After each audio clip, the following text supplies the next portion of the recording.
Administrator DMC east Syed Shakeel Ahmed की काविशों से बल्दियाती सतह पर पहले गार्डन लेबॉर्ट्री का संग बुनियाद चिश्ती फैमिली फाउंडेशन के इश्तराक से रख दिया गया, जिसमें साबिक mayor Karachi doctor Farooq Sattar, administrator Baldia Uzma Karachi doctor Saifur Rehman, CEO Darul Sehat हस्पताल मोहम्मद आमिर चिश्ती ने शिरकत की। इस मौके पर chairman Chishti family foundation Sultan Salahuddin Chishti ने administrator DMC east Syed Shakeel Ahmed ने MOU पर भी दस्तखत किए, जबकि गार्डन लेबॉर्ट्री के क़याम का संग बुनियाद रखा गया, जो टाइम्स स्क्वायर गुलशन इकबाल के नज़दीक मौजूद पार्क में कायम की जाएगी।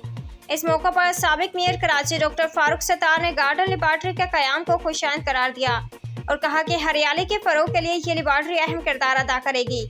इस सिलसिले में DMC ईस्ट और चिश्ती फैमिली फाउंडेशन की खदमात काबिल तारीफ है। Administrator DMC east Syed Shakeel Ahmed ने इस मौका पर कहा कि ग्लोबल वार्मिंग से निपटने के लिए पीरमा गार्डन लेबॉर्ट्री अहम किरदार अदा करेगी।